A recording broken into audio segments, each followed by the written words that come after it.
Muito bem. Primeiro o seguinte, qual é uma definição sucinta, objetiva de tecido ósseo? É um tipo de tecido conjuntivo, então sempre é bom ressaltar isso, que osso também é tecido conjuntivo, especializado na sustentação e o principal constituinte do esqueleto.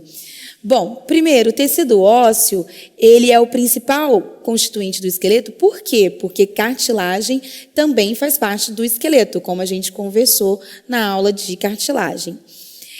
Além disso, apesar de ser um tipo de tecido conjuntivo, porque tem características histológicas de composição semelhantes, é um tecido mais rígido, e a gente vai falar disso agora.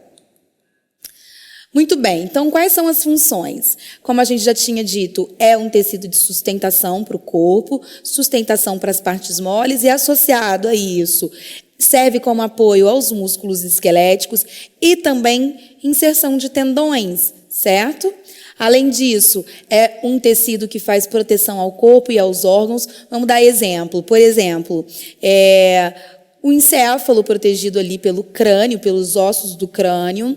Também temos os órgãos que fazem parte da cavidade torácica, né?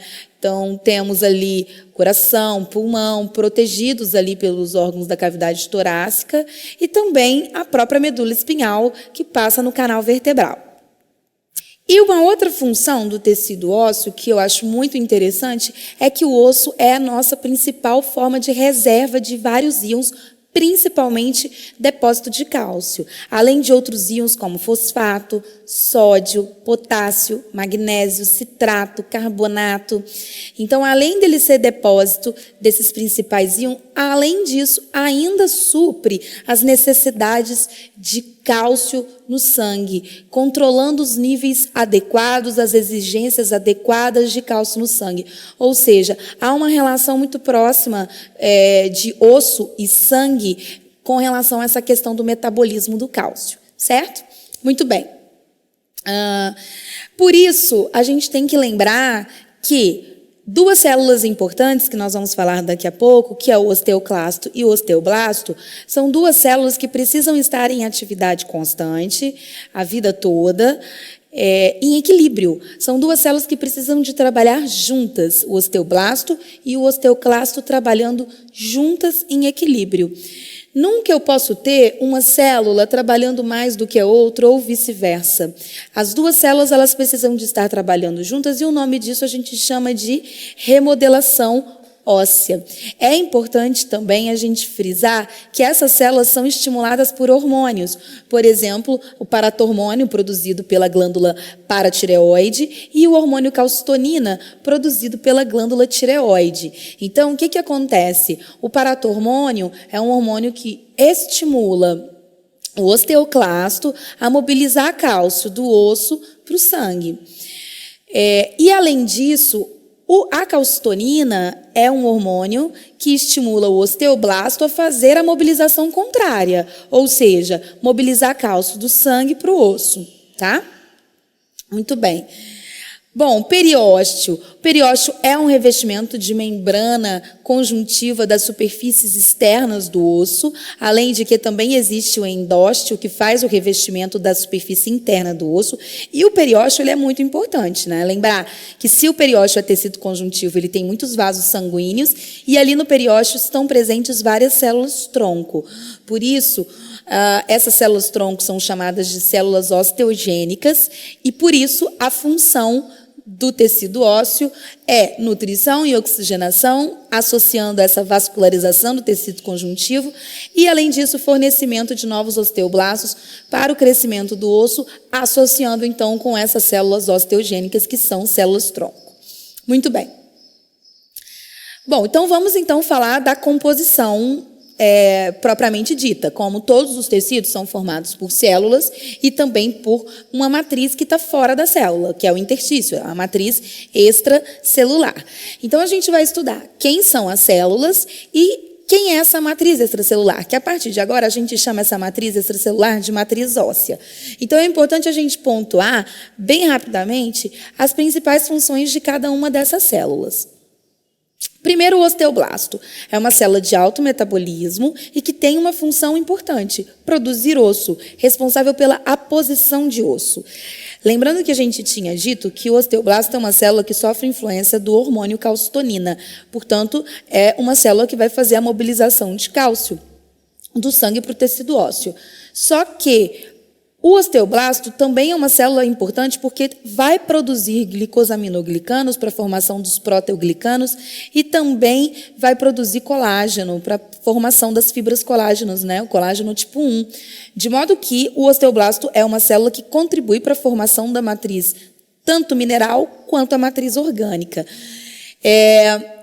Quando esse osteoblasto produz matriz, e ele começa a ficar aprisionado ao redor de uma matriz que ele mesmo produziu, ele deixa de se chamar osteoblasto e ele passa a se chamar osteócito, que é uma outra célula que a gente vai falar. Antes de falar do osteócito, uma matriz recém-sintetizada pelo osteoblasto, que ainda não foi mineralizada, é chamada de osteoide, certo? E aí a gente vem, então, para o osteócito. Os osteócitos são células de baixo metabolismo, ou seja, não são células que estão em constante produção ou em produção alta, intensa de matriz óssea. Entretanto, são células muito importantes, porque são elas que mantêm a viabilidade do tecido ósseo. Ou seja, precisamos de osteócitos saudáveis para que tenhamos um tecido ósseo saudável. Se são células, então, de um menor metabolismo, características de células de menor metabolismo são células menores, achatadas, têm menor quantidade de organelas, núcleo tem uma cromatina condensada. E outra, são células sempre encontradas dentro da matriz em uma cavidade que é chamada de lacuna, tá? Cada lacuna contém apenas um osteócito, diferente do que estudamos em cartilagem. Lá no tecido cartilaginoso, cada lacuna pode ter mais de um condrócito. Aqui no tecido ósseo, cada lacuna, um osteócito apenas. E o osteoclasto, que aí é uma célula agora que a gente não tinha ouvido falar nos outros capítulos anteriores. O osteoclasto é uma célula também de alto metabolismo, responsável pela reabsorção óssea e, como também já havíamos falado, sofre influência de um hormônio chamado paratormônio e que faz a mobilização de cálcio do osso para o sangue. Mas não somente da matriz mineral, mas também o osteoclasto remove a porção orgânica do tecido ósseo também. É uma célula que tem algumas questões morfológicas interessantes, particulares do osteoclasto. Primeiro, são células muito gigantes, multinucleadas. Existem alguns autores que dizem que chegam a ter 12 núcleos. Com ramificações, tem uma borda ramificada. São células móveis e que, portanto, têm uma capacidade de se deslocar sobre a superfície do osso. É importante falar que alguns autores também entendem que o osteoclasto, por fazer a digestão do osso, entendem que é um macrófago especial do tecido ósseo. Células precursoras desses osteoclastos. Alguns autores mencionam que são originados da fusão de vários monócitos, por isso que é uma célula grande e multinucleada. Importante também não confundir o osteoclasto com os megacariócitos, que são células grandes também, mas com um núcleo muito grande, e são células que não são do osso, são células da medula óssea. O megacariócito é uma célula precursora de plaquetas e que veremos adiante na projeção de lâminas. Então, é importante ressaltar aí, não confundir megacariócito com o osteoclasto. E aí o que acontece? O osteoclasto, ele então vai escavando sobre a superfície do osso e vai escavando ali uma lacuna, uma depressão. E essa lacuna, o osteoclasto, ele fica ali por um tempo. E essa lacuna é chamada de lacuna de Hall-Ship. Então, recapitulando a questão da localização. O osteoblasto e o osteoclasto são duas células localizadas na periferia do osso.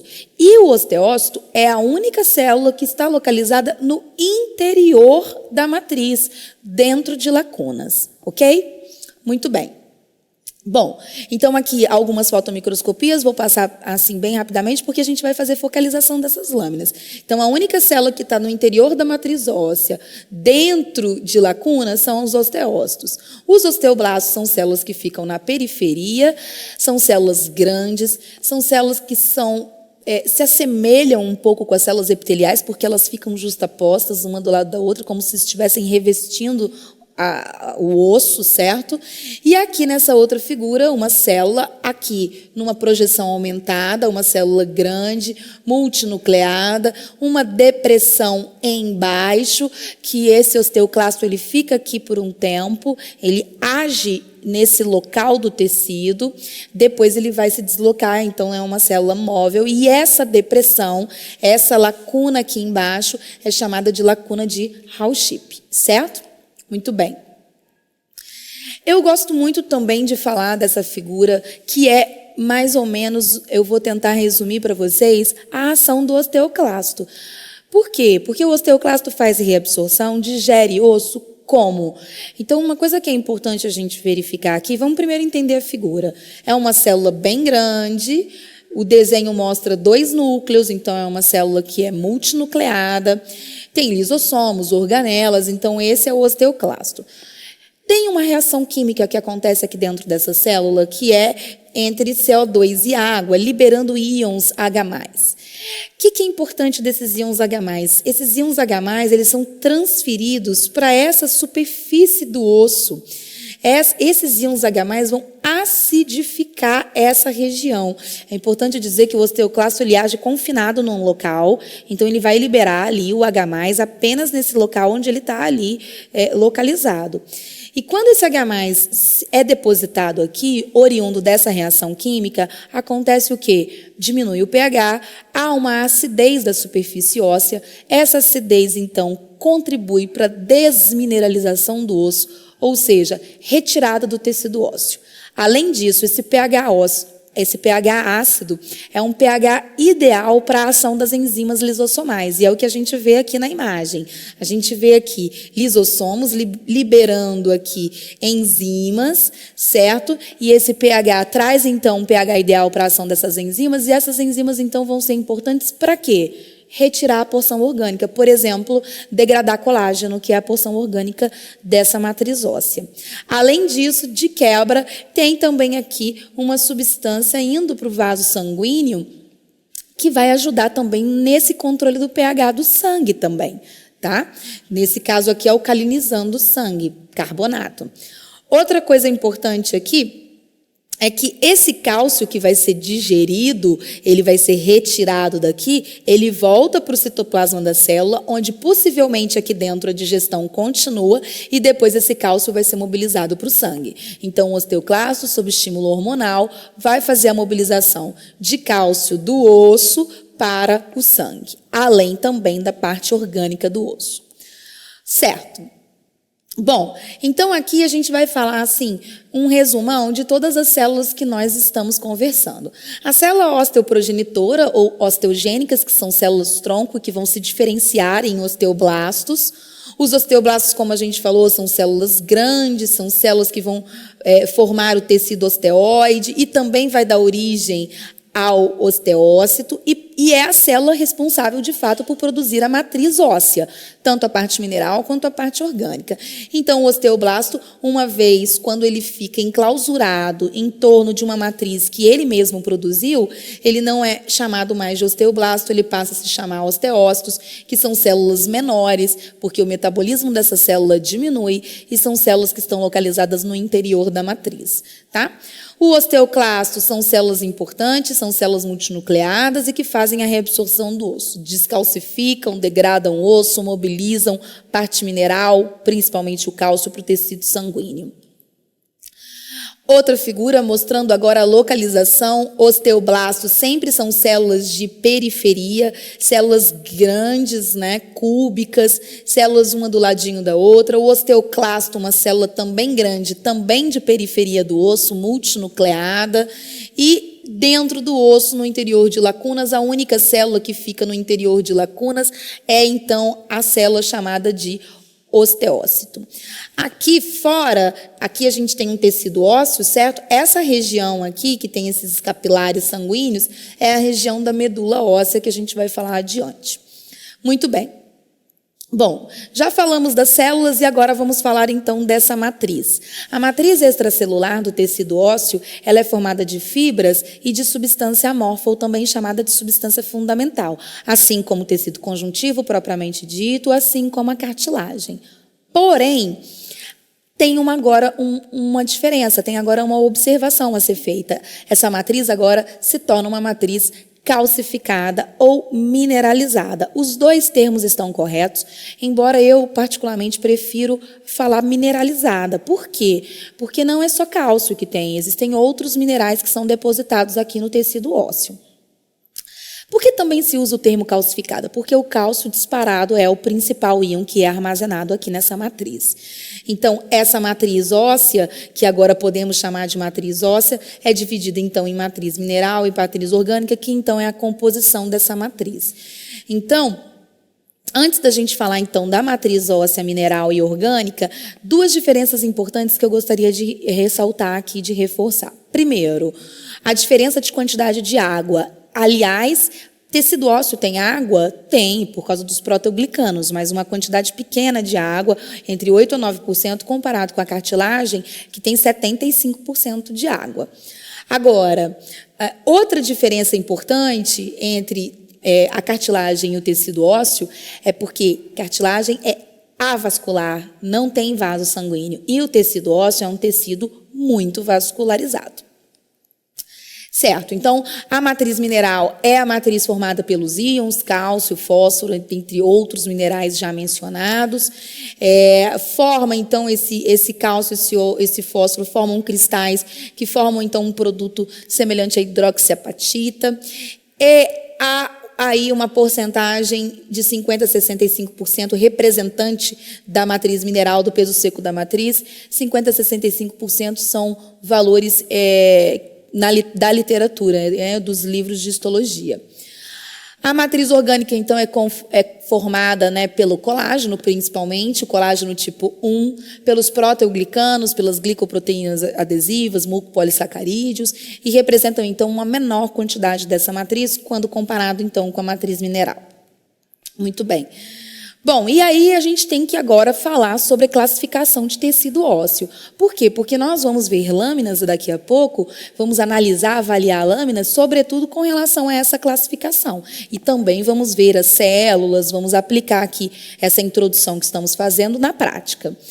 Bom, é importante a gente deixar claro aqui que o tecido ósseo, ele se divide, ele tem dois critérios de classificação. Uma classificação macroscópica e outra microscópica. Por que macroscópica? Porque eu consigo ver esses dois tipos de osso a olho nu. Então, se eu trouxer um osso para vocês, eu consigo mostrar o osso compacto, ou também chamado de cortical, que é um osso que está na periferia, e internamente o osso esponjoso. E vamos conseguir também ver essa classificação na microscopia? Também. Mas a gente consegue ver a olho nu, por isso é chamado de classificação macroscópica. Já a classificação microscópica ou histológica, propriamente dito, é a classificação que a gente, então, classifica o osso como osso imaturo ou primário e o osso maduro ou secundário. O primeiro osso nosso formado sempre é o osso primário e, gradativamente, sobre o osso primário vai ter a formação do osso secundário. Muito bem, então vamos falar de maneira também objetiva e clara das principais diferenças entre essa primeira classificação macroscópica, que é o osso compacto e o osso esponjoso. Osso compacto, também chamado de osso cortical, principal característica é um osso formado sem cavidades. Então, é um osso que está localizado na periferia, certo? Ele é prevalente aonde? Nos ossos longos e prevalente na diáfise. Então, na região da diáfise, o osso compacto, ele está em maior quantidade, ele é mais espesso e por isso é mais difícil a gente conseguir quebrar o osso pela região da diáfise. Em compensação, na parte da epífise do osso, ele é mais fino, ele é mais delgado, ok? Agora, o osso esponjoso, ao contrário do osso compacto, o osso esponjoso ele tem essa característica de ser formado por muitas cavidades intercomunicantes. E tem ali pedacinhos de osso, fragmentos ósseos que são chamados de trabéculas ósseas ou espículas ósseas. Bom, está localizado no interior de osso longo, mas ele agora é predominante na epífise. Então, essa informação ela é importante, por exemplo, lá futuramente numa aula ou numa cirurgia de enxerto, onde que o médico veterinário vai escolher retirar a parte do osso esponjoso, a parte da medula óssea. A opção de escolha é retirar na epífise, onde tem uma prevalência de osso esponjoso, e ali nesse osso esponjoso, aqui nessas cavidades intercomunicantes, eu tenho uma grande quantidade de medula óssea riquíssimo em células-tronco. Ok. A medula óssea, então, como eu acabei de falar, ocupa essas cavidades intercomunicantes e o principal, a medula óssea é um local riquíssimo em grandes quantidades de células-tronco. Nós temos dois tipos de medula óssea, a medula óssea vermelha, ou também chamada de medula óssea hematógena, tem essa cor, né, por causa do alto teor de hemoglobina, mas o mais importante, a medula óssea vermelha é altamente hematogênica. O que isso significa? É uma medula óssea que está produzindo células sanguíneas com grande quantidade, em grande velocidade, tá? Presente em quem? Nos recém-nascidos. A medula óssea amarela tem uma atividade hematógena diminuída, mas tem. Não podemos dizer que cessa a atividade hematógena. Existe também produção de células do sangue, porém diminuída quando comparada com a medula óssea vermelha. E por que ela é chamada de medula óssea amarela? E por que diminui a atividade hematogênica? Porque tem uma infiltração de tecido adiposo, por isso ela é chamada de medula óssea amarela, e é a medula óssea que está presente em nós, adultos. Ok? Muito bem. Bom, então a gente falou da classificação macroscópica, a medula óssea que está presente nesse osso esponjoso, e para finalizar, então, vamos fazer aqui diferenças importantes entre o osso primário ou imaturo e o maduro, que tem diferenças importantes. Então, vamos começar falando do osso imaturo ou osso primário. Primeira coisa que a gente tem que falar, é um osso que as fibras colágenas elas têm uma disposição irregular, não tem uma organização bem definida. Além disso, não possui lamelas. O que são lamelas? Vamos falar mais adiante. É um osso que tem muita quantidade de células, ele é muito celularizado, tem uma grande quantidade de osteócitos, mas é um osso menos mineralizado. É o primeiro tecido ósseo a ser formado e, gradativamente, ele vai ser substituído pelo osso secundário ou maduro ou lamelar. Ok, mas tem uma pergunta importante a se fazer. Está presente em animais adultos? Animais adultos e seres humanos adultos, eles podem ter esse osso primário? E a resposta é sim, eles podem ter, mas em que situações? Em situações de reparo de fratura ou de doenças ósseas, certo? Então, não é um osso esperado ser encontrado em adultos, porém, pode ser encontrado nessas situações que eu falei, tá? Bom, ainda dentro de osso imaturo ou primário, é o osso que se forma sobre cartilagem calcificada. Então, primeiro sobre a cartilagem hialina, depois uma cartilagem calcificada e depois o primeiro osso que se forma é o osso imaturo ou primário. E esse tipo de ossificação, de formação de osso sobre cartilagem, é chamada de ossificação endocondral. Temos também a ossificação intramembranosa, que é quando tem a formação de osso sobre uma membrana de tecido conjuntivo. E mesmo na ossificação intramembranosa, o primeiro osso a ser formado também vai ser o osso primário, tá? Bom, então é um osso menos mineralizado, tem menor mineralização, menor quantidade de íons, muito celularizado, uma maior porcentagem de osteócitos, as fibras colágenas dispostas irregularmente. Então, por causa desses fatores, é um osso mais flexível, facilmente deformável e, portanto, mais fraco do que o tecido ósseo secundário, tá? Ok. Aí, vamos falar então agora do outro osso, que é o osso maduro, também chamado de secundário, ou também chamado de lamelar. E aí agora a gente precisa então de entender o que significam essas lamelas. Esse osso é um osso que possui lamelas. Ou seja, o que são lamelas? São quando as fibras de colágeno tipo 1 se organizam de forma concêntrica, circunscrita e paralela ao redor de canais, que vamos falar mais adiante. Portanto, podemos dizer aqui que as fibras colágenas agora são fibras organizadas, têm essa organização concêntrica e circunscrita e paralelas entre si. É o tipo de osso geralmente encontrado em adultos, então, como falamos, não espera-se encontrar osso primário, apenas naquelas exceções.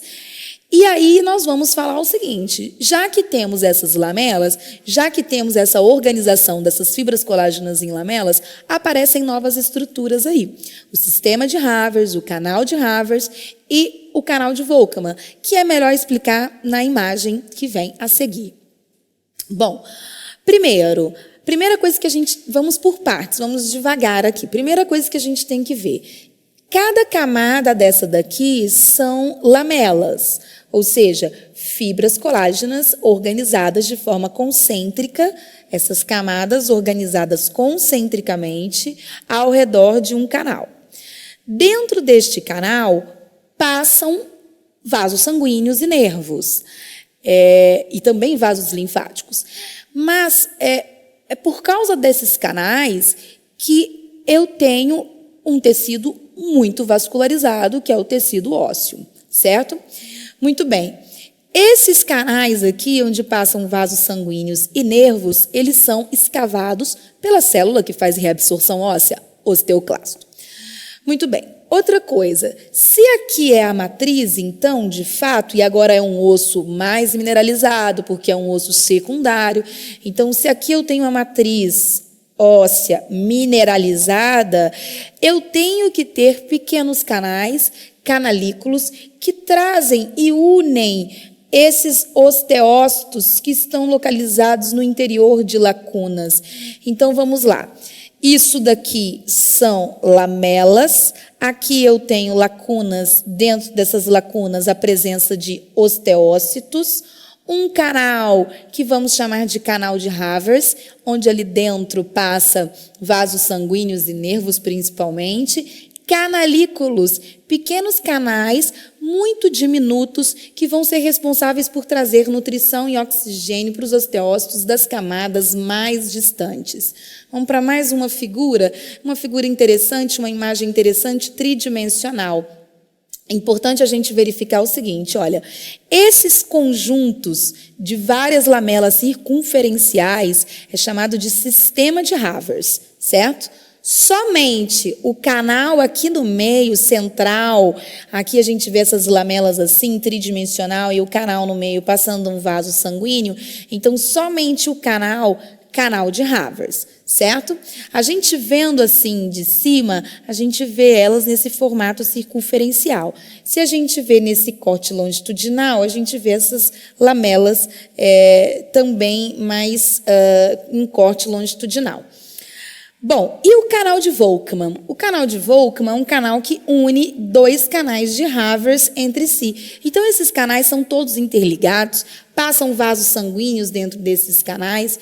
Lembrando uma coisa muito importante, o canal de Volkmann, ele não tem organização de lamelas ao redor. E o canal de Havers tem. O canal de Havers possui essa organização lamelar ao redor. Lembrando mais uma vez que o canal de Volkmann, ele traz aqui uma ligação, uma união dos canais de Havers entre si e também os canais de Volkmann unem com os vasos sanguíneos do periósteo, tá? Muito bem. E aqui, então, essa outra imagem que também acho muito didática, porque aqui a gente vê o osso esponjoso, formado aqui pelas trabéculas ósseas, ou tabiques, ou espículas.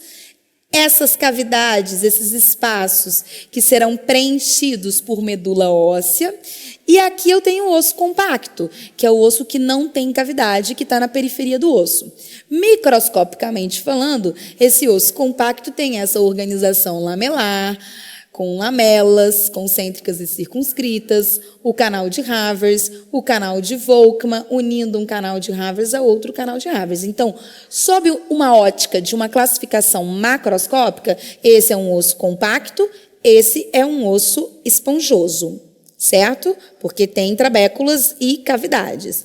Agora, sob a ótica de uma classificação microscópica, é um osso que tem organização lamelar, é um osso mais mineralizado e, portanto, é o osso secundário ou maduro ou lamelar.